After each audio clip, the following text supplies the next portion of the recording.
कराची में बूंदाबांदी के बाद मौसम खुशगवार। मॉनसून का दूसरा स्पेल कल से बरसेगा। मॉनसून सीजन के दौरान कराची के मुख्तलिफ इलाकों में बूंदाबांदी का सिलसिला जारी है। बूंदाबांदी के बाद मौसम खुशगवार हो गया। जराये के मुताबिक कराची में शाहराह फैसल, सदर, आया चंद्रीगढ़ रोड, मज़ार कायद, क्लिफ्टन और अतराफ में फुहार पड़ रही है। दीगर इलाकों में भी मौसम अबर आलूद है, हवाएं भी चल रही हैं। महकमे मौसमियात के मुताबिक मॉनसून सीजन का दूसरा स्पेल कल से बारिशें बरसाएगा। आज शहर कायद में 11 किलोमीटर फी घंटे की रफ्तार से हवाएं चल रही हैं। पंजाब की दारुल हुकूमत लाहौर में सुबह सवेरे से मौसम गर्म और मरतूब है। गुज़िश्ता रोज होने वाली बारिशों के बावजूद हब्स और घुटन बरकरार है। महकमे मौसमियात के मुताबिक लाहौर का कम से कम दर्जा हरारत 26 डिग्री सेंटीग्रेड रिकॉर्ड किया गया है, जो दिन के दौरान 31 डिग्री सेंटीग्रेड तक जा सकता है। हवा में नमी का तनासुब 80%, जबकि हवा की रफ्तार 8 किलोमीटर फी घंटा रिकॉर्ड की गई है। महकमे मौसमियात ने आज इम्कान जाहिर किया है कि आज शहर में 40% तक बारिश हो सकती है,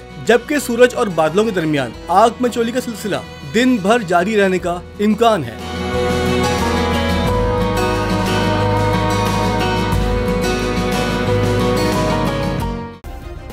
सब्सक्राइब करें और बेल दबाएं ताकि कोई खबर रह न जाए।